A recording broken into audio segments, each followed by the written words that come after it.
Right. Well, this morning, again, for those of you that have not joined before, haven't joined for a while, my name is Tom. I chair and produce these calls, and the whole point of the network, and these calls in particular, is just to find out what's going on in the county, talk to interesting people, absolutely champion what's going on, talk about new exhibitions that have opened, um, and have discussions and input about things that matter to us about the Culture and Arts Network and the scene here in Cumbria. We've been doing this since February 2020, so this is call about number 249, something like that, every Friday morning, with a few breaks for summer and Christmas, but not very many.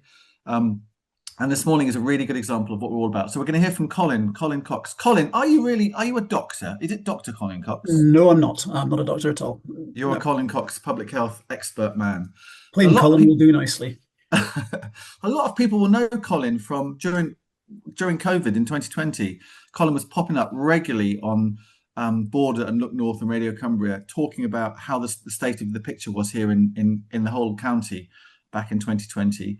And your voice is so familiar to me, Colin, as a result of that. And I bumped into Colin at a conference about a couple of months ago to do with nature and how the environment is an important aspect of health and public health in particular. And we just got chatting. So I invited Colin to come on a Friday morning, and he's a busy man, but he squeezed us in this morning. So it's great to have you, Colin. We'll come back to you in a second.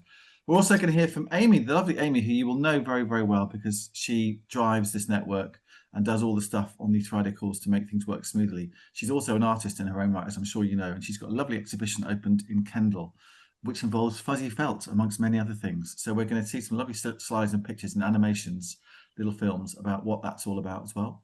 And then we're going to hear from Patsy Gillam, who is in Ulverston. Are you Ulverston, Patsy? Yeah, thereabouts, back Love, by road. Lovely Ulverston, there or thereabouts, who does a number of things, as well as being a musician and artist herself. She's also coordinating and running a couple of sessions for young musicians in Cumbria, which is very much where this network is focused over the next couple of years, all being well, about young people and young people getting involved in the creative industries in Cumbria. So we're going to hear what Patsy's been up to and how that's coming together, and how you can help promulgate that message as well. So that is the plan for this morning. We will be done by 10:30. As ever, chip in to chat and stick your hand up if you want to ask a question or comment about anything that you hear. So let's kick off then with Colin Cox, just across the border in Scotland, but very much focused on Cumberland Council, and before that, the whole county as well. Colin, thank you for joining us. Tell us a bit about what you do, first of all. What's your remit as Director of Public Health for Cumberland Council? Oh, thanks, Tom. So my remit, even now these days, goes beyond public health. So I'm the Director of Public Health, Customer and Community Wellbeing for Cumberland. So within that, I've got responsibility for the public health function, which you mentioned COVID. That's where everybody first heard of public health, but it's much bigger than that health protection element. It's all about health improvement and effectively changing society to make it easier to be healthy in society. I've got things like the environmental health and trading standards, the sort of public protection side of things sit with me, but also all of our customer services, our community services, so community development and the crime and disorder agenda, things like that. And the refugee resettlement team also sits with me. So it's a fairly broad range of services that I've got. And what's your interest in the arts and cultural sector, both perhaps personally, but also from that public health perspective? So I think that there's several things that are really important in terms of the connection between arts, culture, and public health. And I see them in, there's kind of three buckets that you put these into, which kind of go from, the first of them is quite individual and concrete, and then they kind of get more and more abstract as you go through. So if you think about them as the first one being art and culture as therapy, so direct involvement in doing art, doing cultural things as a therapy. So that's individually focused. The second is about participation in arts and culture as health improvement and prevention. And the third is about how the arts and culture sector can then influence broader social culture, which is much more abstract, but therefore much bigger and actually much more public healthy than even the other two. And I think there's a lot that we can talk about in all three of those buckets. So let's talk the first one as a therapy, as something that people can do to help with their own welfare. Yes. So I'm sorry. I'm taking an example for you. So Simon there, at the Knotted Project, Simon and Natalie, run the Knotted Project brilliantly, which you may or may not have heard of. I suspect you probably have. It's a project which helps young people, in particular, get into dance and movement art. Is that fair enough, Simon? Have I summed up what you're about there? Yeah, we do a bit of all sorts, but it's all young people focused. So it's getting young people creative, giving them the opportunity to express themselves and have their say within their communities, as well So as typical theatre company stuff like shows and stuff like that. So it's kind of getting the message into people very early in their lives that this thing called art and culture, dance, movement, whatever you want to call it, can be a beneficial thing for them, perhaps whether they realize it or not. And I suppose that's part of what you're about as far as this first section you're talking about, Colin, therapy, artist Well, therapy. yeah, I mean, I suppose that actually that's even slightly broader. My kind of art as an individual therapy thing probably has a range within it as well, because you've got that sort of general participation, like you're describing there, which is a good thing for people just generally. You know, dance is really good for physical activity. It's also really good for socialization. All of these things which are about social engagement, being creative, they're just generally good for everybody to be doing that sort of thing. And when I think of it as being about therapy, it's more detailed than that. It's people who've particularly got some sort of diagnosed mental health problem for whom they're actually being referred on to something for a therapeutic reason. And that's even more narrow. And I think there's a massive evidence base now for things like art therapy and music therapy. I think we can just take that as read. It's a really good thing. We don't have as much access to it as we should have, because it's the sort of Why is thing. that? Why don't we have as much access as we should have? I think it's largely down to money. I think if the NHS had lots and lots more money, it would invest more in that sort of thing. But it's the sort of thing that feels inevitable that as budgets go down, those are some of the things that start to go, because clinical interventions are always the last thing to go when the NHS is under pressure. So I think for years now, we've not had the investment in things like arts and music therapy that we could and should have. We do have things in Cumbria that are providing those sort of services, but certainly they would all, I'm sure, say that they could do with more investment. Yeah.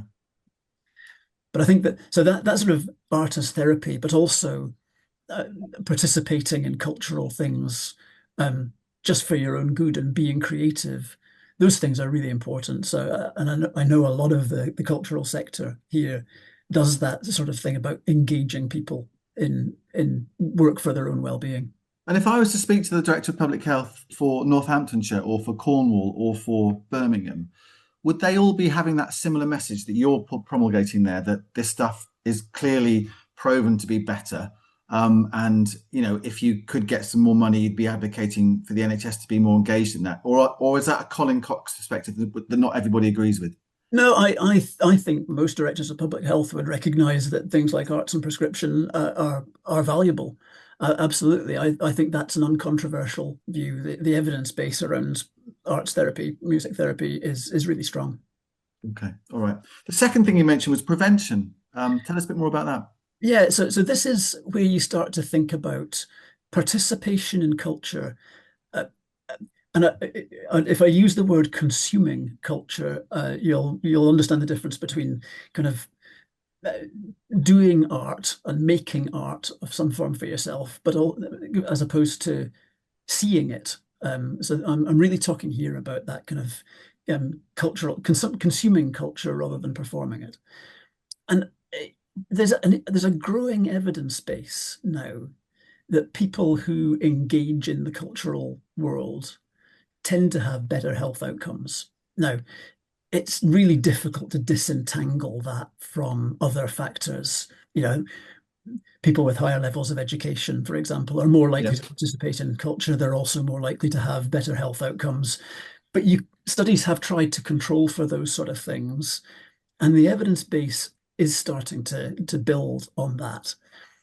So cultural participation as a health improvement activity, I think, is also potentially something that we should be looking at. When I came here from Manchester 11 years ago, and before I left Manchester, I was involved in a bit of work that was about trying to see whether we could prescribe cultural participation. So, and as I say, that wasn't about art therapy so much as getting people going to the theatre, going to the cinema, going to music events, and across the whole range of cultural options. And I think that the more that we can encourage people to take part in that sort of cultural environment, the better it's going to be. So I think that, as I say, the evidence base on that is small but growing. Okay, that's yeah, that's really interesting, because when we are perhaps trying to make cases for funding and for making things happen in the county and beyond, having data to prove that argument that actually this is making the world a better place is precious, isn't it? Yes, absolutely. All right, and the third thing I think you said was about influencing, about how what the arts and cultural sector does can influence, I guess, what behaviours, attitudes. Absolutely. And this is where it starts to get really interesting, doesn't it? There's a lot of public health that is influenced by the overall sociological culture. So you start to use the word culture in two different senses, I guess. But there's a broader culture, societalist culture that we've got, which impacts on people's ways of thinking. It impacts on people's behaviors, and all of those things impact on people's health and well-being. And there has to be a role for arts and cultural practice in shaping some of that. There are big questions out there that affect how we think. Questions like, what is normal? I wrote a public health annual report on this last year. We've got a crisis of mental health. We've got a crisis of associations with demand for services related to neurodiversity, for example. And at least some of this, it feels to me, is driven by an ever narrower sense of what normal is, and then the reaction that people have to not being that. So how do we accept a broader definition of normal in society? Now, questions like, what is it to be a man these days? We've got a bit of a crisis of masculinity as well. We've got really high suicide rates and rates of alcohol and drug-related deaths, particularly among middle-aged men, and a huge amount of violence, particularly domestic violence against women, that is just indicative that there is something going badly wrong with men in our society. So what is it to be a man these days? And questions like, how do we become more like part of the environment again? We've got a crisis of biodiversity and climate change, which ultimately, globally, is going to be one of the biggest threats to public health out there. And that's driven by a culture of consumption and consumerism in which we don't see ourselves as being part of an ecosystem, but as something separate to it. So how do we reconnect with the world and the ecosystem? These are massive cultural questions that there are political discussions to be had on that. There are philosophical discussions to be had on that, but there are also artistic and cultural discussions to be had on that. And I'm sure that the arts and culture sector can play a big role in asking those questions, challenging people to think about them, and suggesting answers. That's fascinating what you discussed there. This whole thing about masculinity, absolutely. I think that's on the button at the moment. But I suppose, being more pragmatically speaking, what do you think the arts and culture sector, perhaps people on this call that run things or do things or make things themselves? I'm loving watching Kate, whatever Kate's doing in her workshop there. It's always lovely to see some arts being made before our very eyes on these calls. What do you think? Do we need to behave differently? Do we need to be a bit more savvy in spotting the opportunities that perhaps the public health environment is offering the arts and culture sector? Do we need to be a bit more, open-minded about seeing where the two could collide and make magic happen? Oh, I wouldn't want to suggest that the problem has been with the cultural sector not being open-minded enough. Um, I'm sure there are some people in the cultural sector for whom that's the case. I had conversations in Manchester with people who were absolutely up for saying arts and culture has to have a purpose, and it has to, and they were looking to engage and get outcomes. And there were others who were very firmly on the this is all irrelevant, it's art for art's sake. And fine, if you want to be in that space, be in that space. You're not going to get very much public money to support it if that's the space you're in a lot of the time. Yeah. Because I think a lot of the public sector is very much driven by outcomes. That's fine.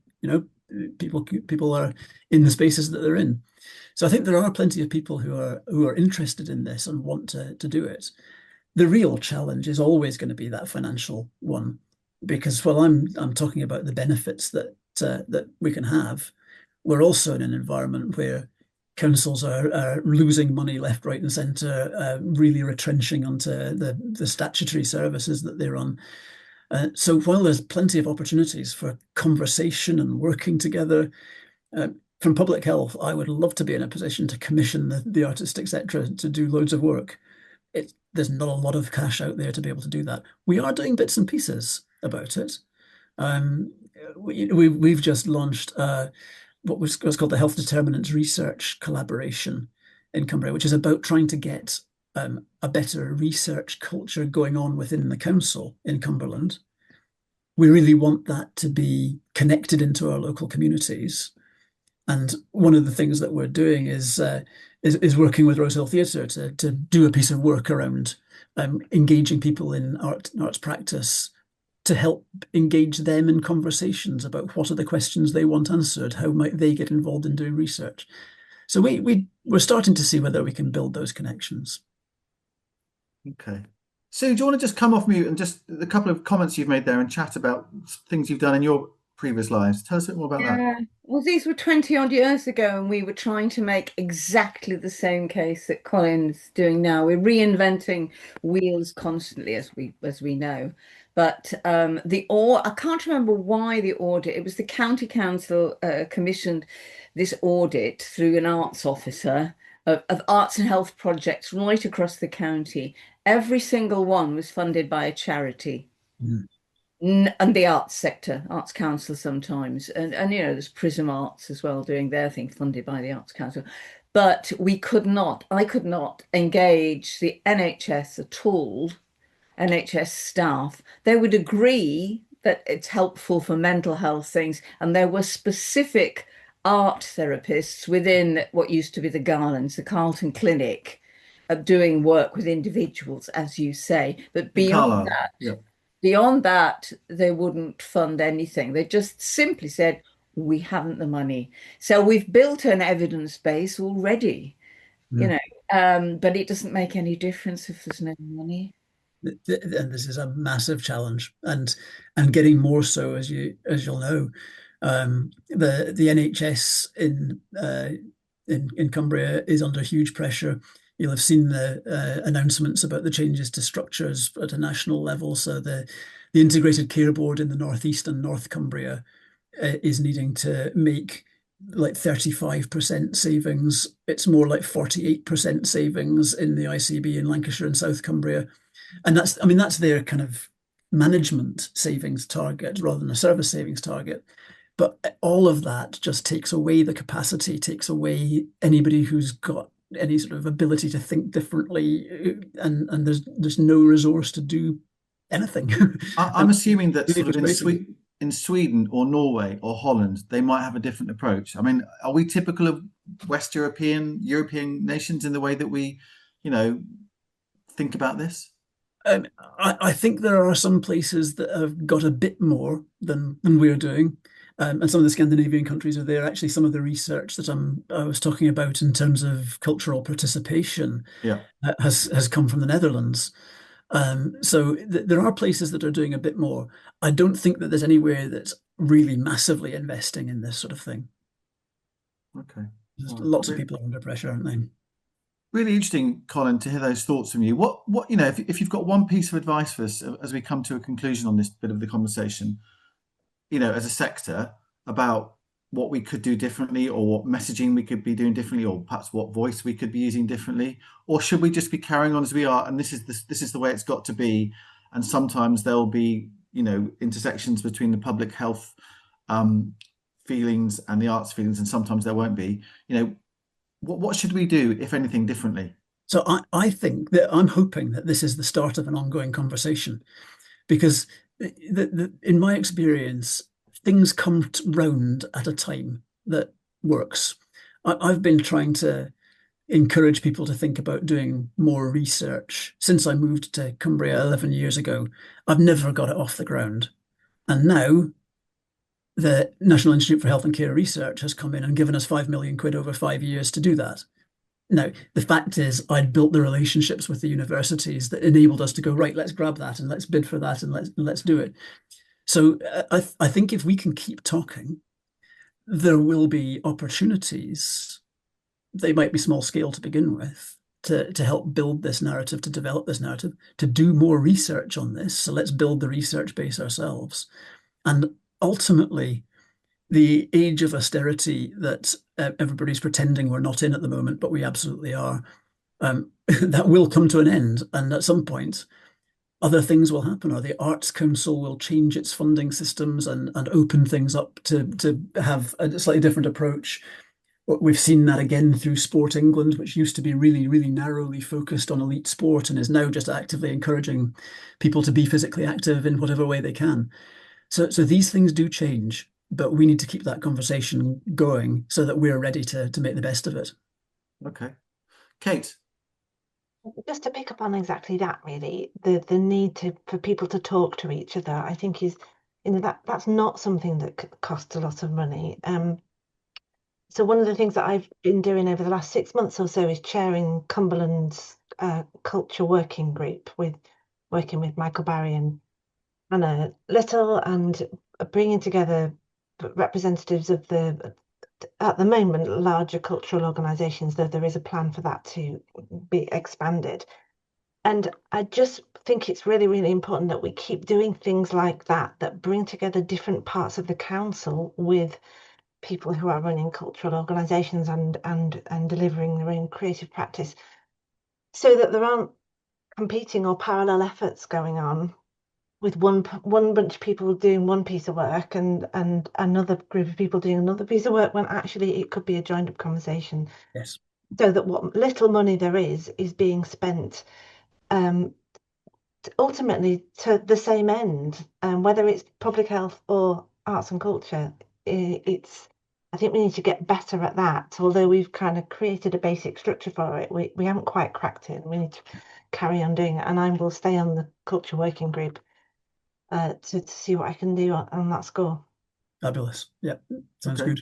Thank you, Kate. Derek? Yes, it strikes me that this is a strange effect of being in what is considered to be a more sophisticated society. If you go back to primitive peoples or ancient cultures, sometimes it happens with lost tribes in jungles, and there's always a developed cultural element. It may be simple, but it's powerful, and it's inherent in their way of life. And I think there is a sort of paradox now that people who are very sophisticated, or think they are, need to be spoon-fed. They don't actually have this culture of participating and the culture of community. There's so many people who consider themselves above all that sort of basic stuff, and it just strikes me as an interesting observation. I don't think it helps much, but that's how it seems to me.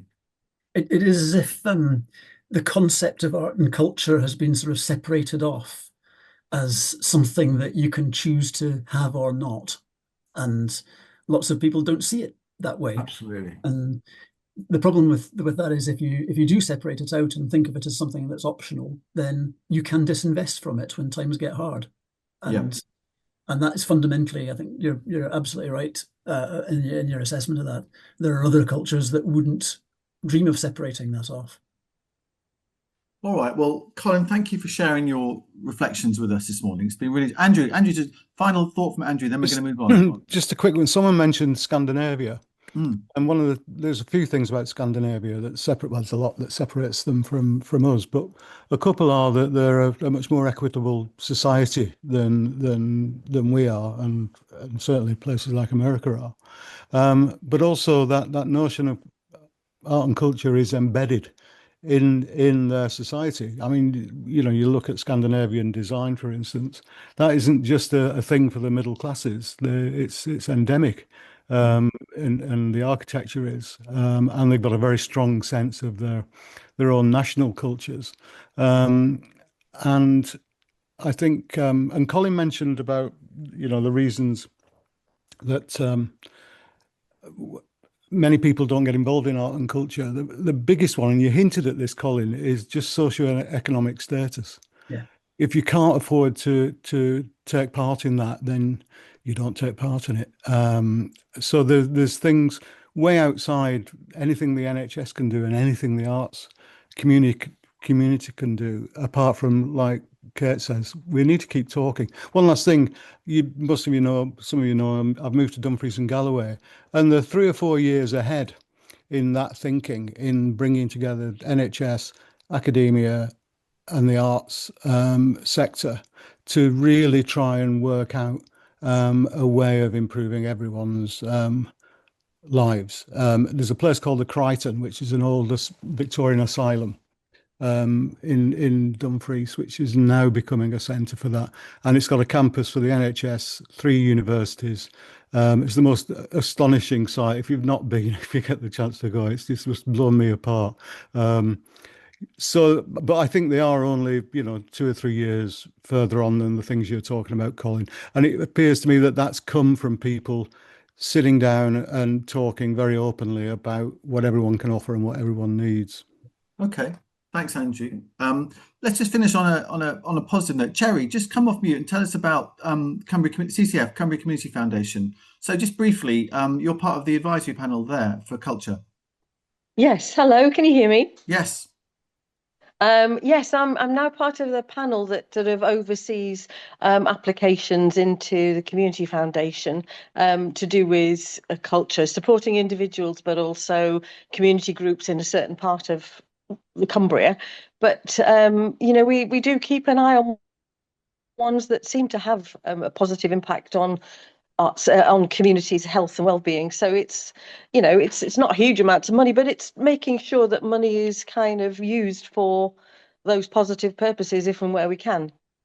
Great, that's really good to hear, Cherry. Thank you ever so much, because that's a potential way forward to try and make small things happen, but from small things, great things can happen as well. Colin, thank you so much for your thoughts. As I said, thanks to everybody contributing for that as well. I'm going to make a tenuous connection now. Thanks for the invite. My pleasure, absolute pleasure. And let's stay in touch as well. And thank you for all the work that you do on behalf of us all across Cumberland, obviously, but far beyond Cumberland as well, in trying to keep us safe and healthy in the public sphere. Just tenuous connection, fuzzy felt. I'm just thinking fuzzy felt. Who didn't enjoy fuzzy felt as a kid, and all that positivity that came out of building creativity out of fuzzy felt? The good news is, you can look at Fuzzy Felt in Kendal in a fantastic new exhibition that our lovely Amy Story is overseeing now. So I'm just going to hand over the reins of the call to Amy for the next 15 minutes to tell us about her brilliant exhibition that's opened in Kendal that you can go and see as well, which does include a bit of Fuzzy Felt. Amy, the floor is yours. Thanks, Tom. Yeah, that was a nice connection. I like that because as I was listening to everything that Colin and others were saying, it definitely resonated with a lot of some of the reasons behind using interactivity in this exhibition that I'm going to tell you all about. But anyway, I will talk about that when I get a bit more into it. So yeah, I'm Amy Story. Some of you know me. I'm an artist working in Cumbria, from Cumbria, and background in film and video. So that's kind of where I started. And then in more recent years, I've been mixing sort of traditional media into that, such as sort of drawing and collage. And I really actually enjoy the interplay between digital and non-digital, and sort of just weaving those together and just experimenting and seeing what can come out of that really. So the exhibition that I'm going to tell you about today is called Artwork, Art Play. So let me just bring my slides up and then I'll share those for you.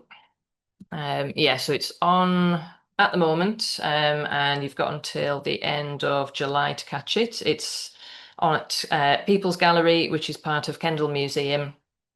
And it's called Artwork, Art Play. It's an exhibition of paper, interactive, digital collages, and much more. And it explores themes of work and play, which are, pretty intrinsic themes to all of us. It's not something we often get a chance to think about. But anyway, the folks at Kendal did a lovely little mini guided tour sort of video of the exhibition. So I'm going to show you that now because that's a great place to start, basically.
So that gives you a bit of an idea about, what's in that exhibition and some of the interactive elements.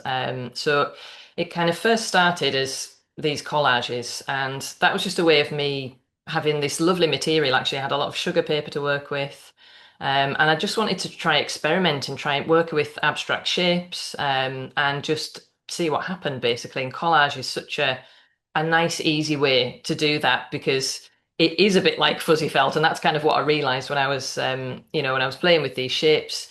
You can just play with them for ages before you get them. You make your decision, you stick them down on the paper, and it does open up a sort of creative flow, which is really nice. I also wanted to do some work about the theme of work, and just the two kind of came together, basically.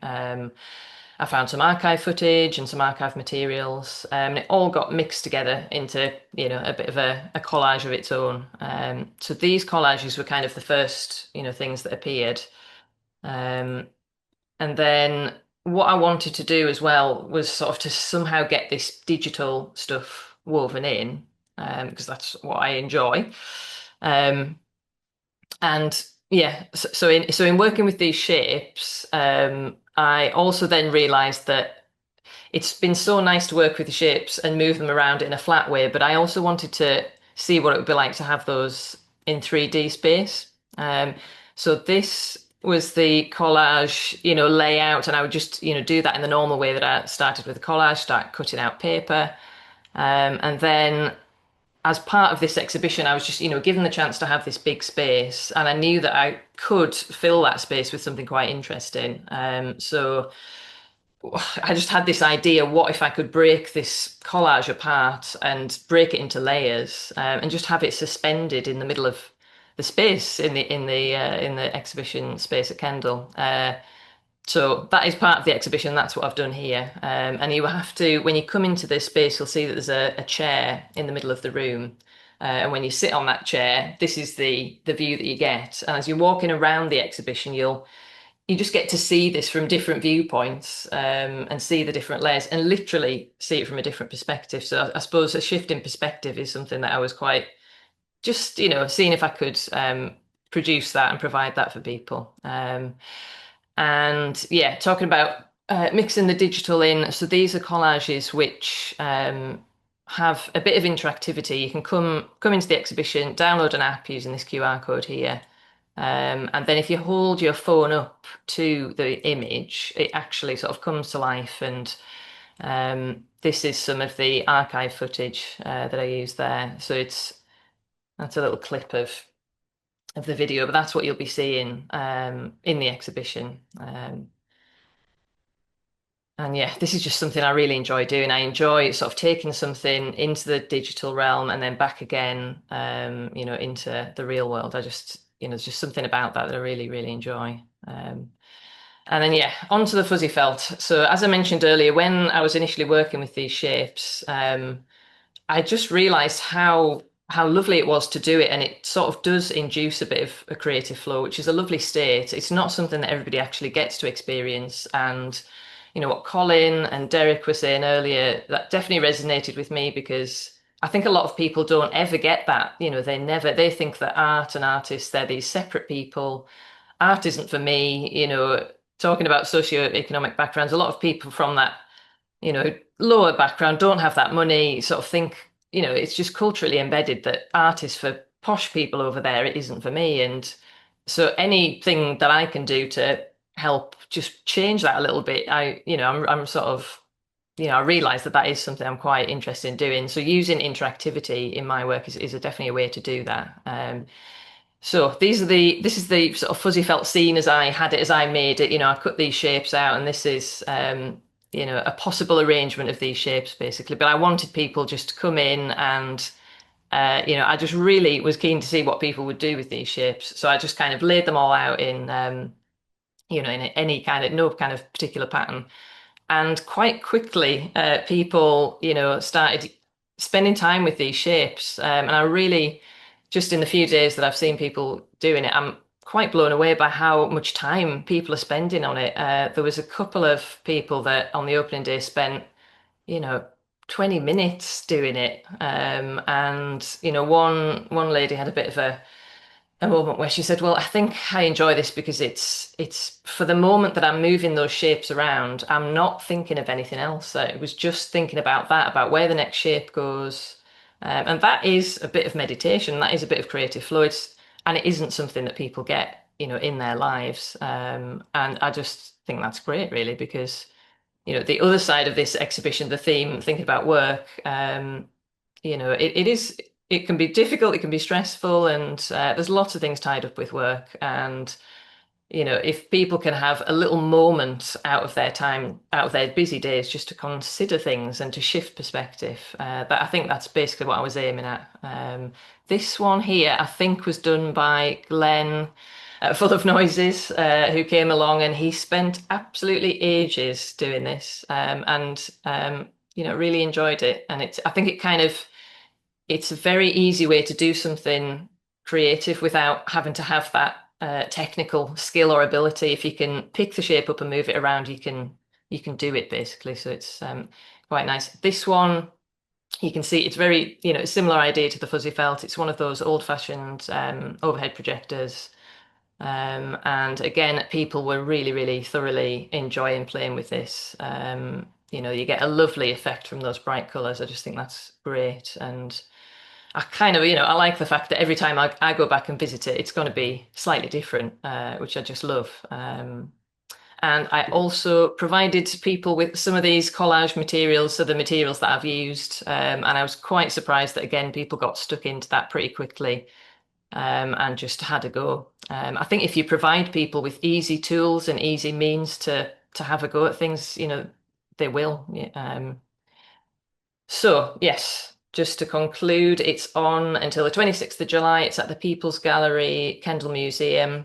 Now it's only open Thursday to Saturday, so don't go on another day because you won't get in. Kendal Museum itself, it's a lovely natural history museum, and it is well worth a visit as well. And yeah, I've got my website address there. I will pop another link into chat because this project was spurred off by an online exhibition. And I've provided quite a lot of information about just the background and research about the themes. Also in the exhibition, there's a little seating area. So I just wanted people not to have to rush off. And it seemed to work. I really couldn't believe how much time people were spending there. But anyway, I've provided some books about collage, some just some of the archive materials that I used. And yeah, so you don't have to rush off basically when you go in there. But I'll put the link to the original online exhibition in chat, because that will, if you're interested, that'll give you an idea about where my thinking was. Because the whole work thing, it's all very complicated. And I think within this exhibition, I've got the play side, which is lovely and fun. The piece in the middle, which is suspended, it's actually quite tense because, at any moment that could kind of come down, it could get tangled up. So it's like a held sort of tension. And so it contrasts well with the play. So I haven't really realised that until I've got it all put up, and then I've really realised that that's what was going on when I was doing that. Great stuff, Amy. And always good to see an overhead projector, I think, involved. Yeah, I know. They're so bulky, and yeah. Where you get that from? It's from a friend. When I was using that, I kind of couldn't. It's hard to believe that not we all, people at a certain age would have to carry those around the brain and bring their transparencies to do what I'm doing now, basically. Every teacher's best friend. Yeah. Fantastic, Amy. Congratulations. Lots of lovely, warm comments for you in chat as well. And as Andrew says, this is fantastic work, Amy. Playful and profound. Playful and profound. I think you should put that. That goes on your next book, Amy, or your next exhibition. Andrew Deakin of Scotland says, playful and profound. Thank you. Terrific stuff. And as Helen says, collage in the UK started in Cumbria, Kirkfitted in Ambleside. It's a great tradition, Amy. Really lovely. I can't wait to go and see it. So Thursday to Saturday, People's Museum in Kendal. Yes. And you're going to stick your, in fact, you've put already your website there as well. So have a look at that, everybody, and get yourself down. If you do visit and enjoy, doing any of those interactive bits, especially the fuzzy felt, take a picture, send it to me, let me know what you've done. Yeah, lovely stuff. Lovely stuff. Thank you ever so much, Amy, and congratulations. Right, we're going to finally talk to Patsy Gillam. But before we do that, I've just been tipped off, Simon and Natalie, that you've got 90 seconds to tell us about some funding news that you've got. So tell us in 90 seconds what's happened at the Knotted Project. Okay, 90 seconds. Here we go. Well done, Amy, by the way. So we have been awarded some funding from Arts Council England for a new project called Life in 360, which is going to be a film-based R&D, working with young people from across the region in Barrow, Whitehaven and South Lakes to create short films that express their hidden stories of young people. We're quite familiar with this concept that people in Cumbria and in and around the Lake District have a very wealthy, comfy start to life. But we all know that that's not necessarily the case for lots of young people. So this is a chance to put the cameras in their hands and to give them the chance to tell a story that audiences might not know. Yeah, we're going to be using VR technology, but we're also going to be using 360 cameras so the young people can self-film as well, which will be really, really exciting. We're going to be working with filmmaker Nick Faramond, who's worked with us on Forge Festival over the past 4 years and produced some amazing films. And we're also working with Tiva, who's an amazing electronic musician, artist, who'll be creating music with young people at Full of Noises in Barrow. So that's another music opportunity, because I know that that's coming next. And yeah, it's going to be a really exciting project from kind of now through till October. And then there's going to be community premieres at Full of Noises, Brewery Arts and Rose Hill. So it's going to be a beautiful way to bring all of those young people's work across and join some dots, because we're all very isolated in Cumbria. So bring us together. Congratulations. That sounds like a great project. And let's follow that one and see what we can do to help you promote it as and when. Lovely stuff. Well done, Simon and Natalie. Thanks. Congratulations. How much have you got? 26.5. 26.5K. Not bad. Not bad at all. Right. So let's cross now to the lovely Patsy Gillam, who's sitting there somewhere close to Ulverston. Patsy, tell us a bit about yourself, first of all, and then we'll get into what you're doing as far as, again, young people and music is concerned. So tell us a bit about yourself. Have you, you're a musician yourself, right? Yeah. So I sing and songwrite and I perform around Cumbria, and I'm also a music teacher. And I'm working for Young Sounds in Cumbria, making sure that young people have access to musical opportunities. Okay, and you're from a musical family, aren't you, Patsy? Yeah, my sister, you might know my sister. She's a saxophonist and presenter, Jess Gillam. Okay, and your family has a lovely coffee shop, doesn't it, in Ulverston? Is that right? Yeah, Gillam's Tea. I've had a very nice flat white there not so long ago. Very nice. Okay, so multi-talented family, but very musical. And so what is it you're doing now, Patsy, as well as playing and teaching music? What are you doing? I think working with the Music Hub. Yeah, working with the Music Hub, we've got a couple of events coming up, and that's part of the work with Young Sounds. So I'm working with Young Sounds and Cumbria Music Hub. The first event is at the Brewery Arts Centre, and that is a music congress for young people aged 15 to 18. There'll be workshops. My sister's going to be there to deliver a workshop. Wayne Scurra from Kendal College will be there to do a production workshop, and Jack McNeil will be there on behalf of National Youth Orchestra Inspire programme as well. So this is very much about inspiring and getting young people to realise there is a world out there that could help them and support them if they wanted to forge ahead and make a career out of music.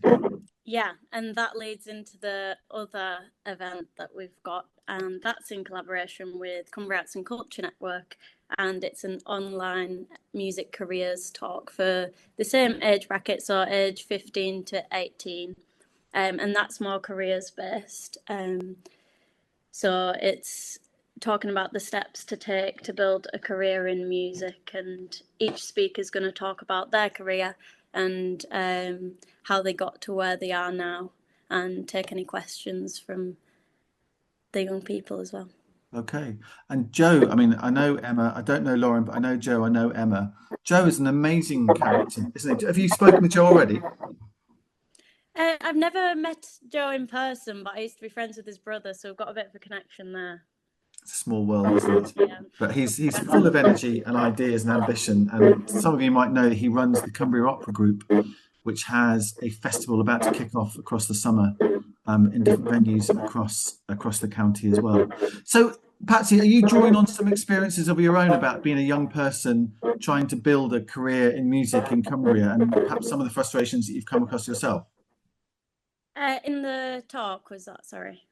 Yeah, in either of the two events that you're helping to organise, is it to some extent reflecting your own challenges or your own experiences about how you've come across trying to make a career work in music for you in Cumbria? Yeah, I suppose still being young, I can still remember growing up in Cumbria and the struggles of accessing opportunities and things like that, having to travel far to get quality music opportunities and things like that. Okay. And what can people do to help you with these two events? Do we need to spread the message? Spread the message, please. I think social media is a big one for young people in that age bracket. So I think social media, just getting it out everywhere. Okay. And Kate, what's the network's involvement in all of this? So we've been working with Patsy for, I don't know how many months now, Patsy, but it's been a huge pleasure to work with Patsy for, say, 3 or 4 months to bring these events together and to fruition. Just to lend a hand in the experience, I guess, that we've got in putting on events, putting on conferences, bringing people together. So that's what we've been doing, helping Patsy in the background. And I shall be there on Tuesday at the brewery to represent the network and see what's going on. But yeah, please spread the word, because it isn't always easy to get messages through about this kind of activity. So if you are working with young people, or young people in particular, just because there's more time to do it, spread the word about the online event on the 10th of July. We really appreciate whatever help you can give us with that. But Patsy, it's been great, and I hope that we, beyond these two events, we can stay in touch with you as we move forward as a network. Patsy, I muted you by mistake. Come off mute again. I have the power. So just remind us, Patsy, again, who are these for and when are they? These are for young people aged 15 to 18. That's including 18 as well. And it's for young people interested in music and a musical career, to see whether it's for them, and just to enjoy music and network with other young people in Cumbria.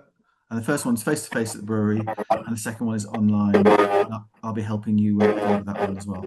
Yeah, both events are on each website. So the first event is on the Brewery Arts Centre website, and the online event is on the Cumbria Arts and Culture Network website as well.